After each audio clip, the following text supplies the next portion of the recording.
Hey guys, in this lecture we're going to be going over overloading methods. So right now we have the student class, and we're restoring this GPA for the student, and we're extending the person class. Let's say that each student has a current assignment. So for example, if the student is in like a science class, then he might have an assignment he needs to turn in on Thursday.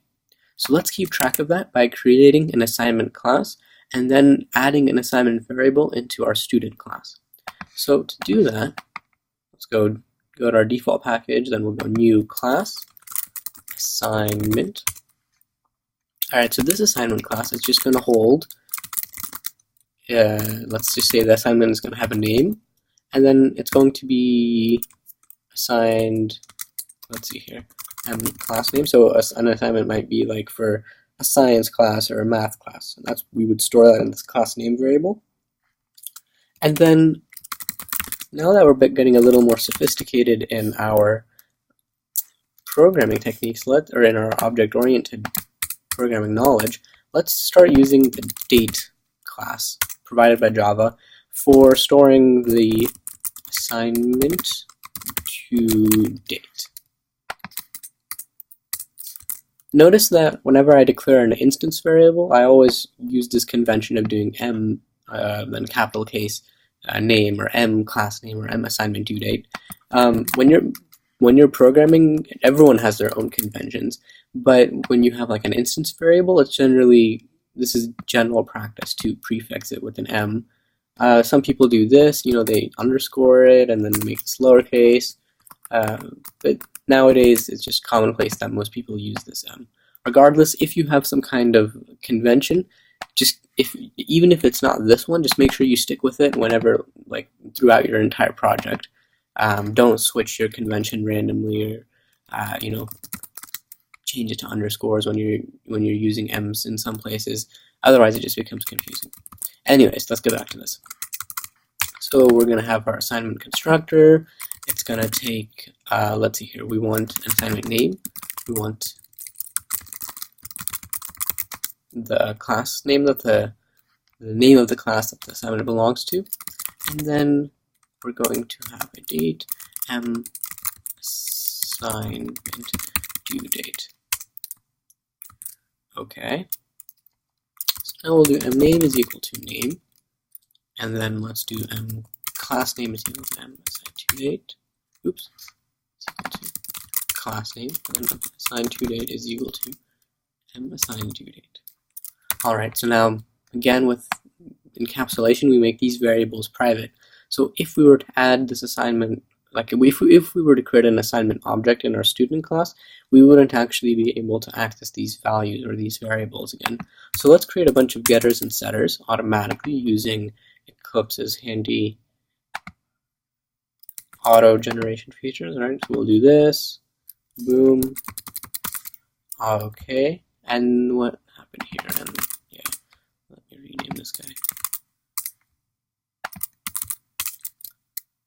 Assignment due date. Alright, we're good.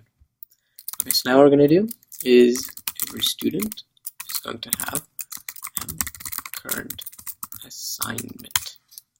Alright, so every student is going to have a current assignment.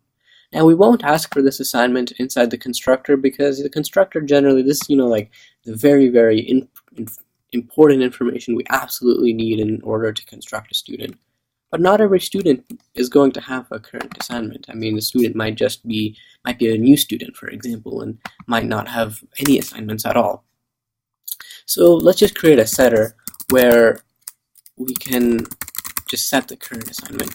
Set current assignment, and then we'll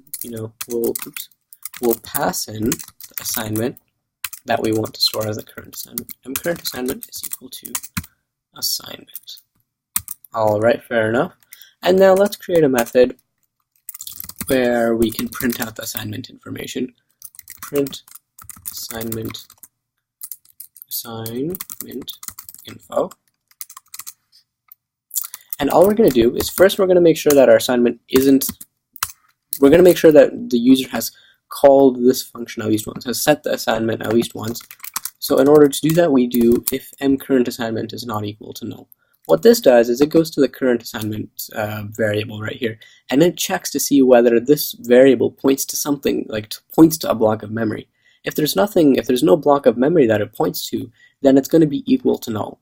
If it's not equal to null, then we are pointing to some kind of assignment object, and so we can use the information stored inside of the current assignment variable. All right, so now we can do current assignment.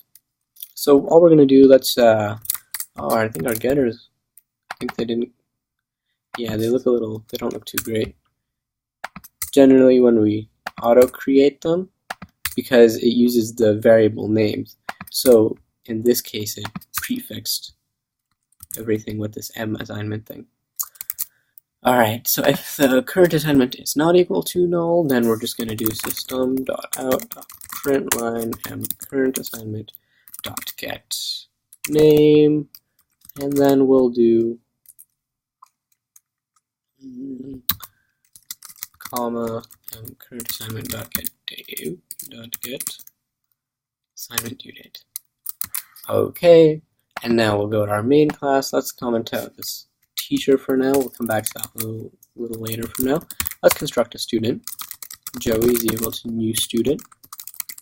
Joey is 40415. Or maybe like 0223 1972 92 GPA 4.0. And what's going on here? What are we getting? Oh, so right now we're storing the GPA as a string. I guess it makes more sense to store it as a double, just because every GPA is a number. I don't know why we were storing it as a string. Okay. And now it's simple. Now we're going to do Joey dot set current assignment. And now we're going to create a new assignment. Or actually, let's create an assignment up here. Joey assignment is equal to new assignment. So this assignment, let's say that it's calculus homework. It's for calculus, and it's due, let's say 05/2015. And again, oh, that's right. Okay. So this is going to be a little tricky, because in our assignment class, what we're doing is we're passing in a date. But over here, I tried to pass in a string for the date. So we're going to need to construct this date somehow using the date class provided by Java. So to do that, we can do this. Date assignment due date is equal to new date. So all this does is it creates a new date that's set to our current time. So today, when we check the date, it's the 26th, 2015. So it's going to set this date variable to hold that date. Well, just for the sake of simplicity, we're going to go into the date class in more thorough detail in a few videos from now. But just for the sake of simplicity, let's just say that it's due today. So we're just going to use this new date. We're just going to create a new date that's initialized to today. Anyways, now we're going to set our current assignment to that guy. And then let's just do Joey dot current assignment info. Alright, and we run, and we see that, okay, so the calculus homework, it's due, and this is nice, it automatically formats it for Sunday, April 26th, 16/31/27, blah, blah, blah. So you may be wondering how it did that auto-formatting, considering we just did this right here, where we, do system.out.println, and then we add this comma, and then we do mcurrent assignment.getAssignment due date. Well, the way this works is every time you create a class in Java, what it does implicitly is it extends the object class. Alright, so you don't actually see this, but everything you create extends the object class. When you extend the object class, let's look at the methods we can override. So we're going to go source, override, where is it? Override implement methods. We can always override these methods from the object class. Clone equals finalize hashcode toString. This toString one is particularly interesting because when you override it, what it does is it returns a human readable version of your object. So in the date class, for example, what they've done is they've done something like return day plus space plus year and so on. So they've used the error instance variables to return a human readable version of their object. And this is very useful when you're debugging or when you want to be lazy and want to print out all of the information inside your object in a nice and convenient way.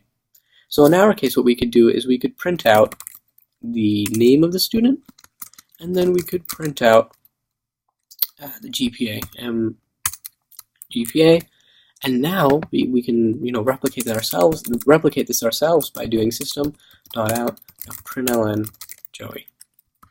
So what is this println function doing? Well, it's taking in an object. It's taking in an object, and then because every object contains this toString method, it's just calling the toString method on that object. All right. So we could similarly do this where we do joey.toString, and then the system.println function is taking in a string instead. So this is very interesting. We're using the same function, but this function is taking in both a string and an object. This is called method overloading. And I'll show you guys how to do that in just a few seconds. But just to prove that this does work, you see, right here we're doing joey.4.0, and we're not really doing anything. We're just doing system.out.println Joey. All right. So let's actually do some method overloading ourselves. So right here, what we're doing is we're setting the current assignment. But suppose we didn't want to. Suppose just, I don't know, for the sake of argument, like we didn't want to create this assignment ourselves, and suppose we just wanted to pass in this homework, the name of the homework, and just by default assign it to some random class and create a date automatically. So for example, suppose we just wanted this.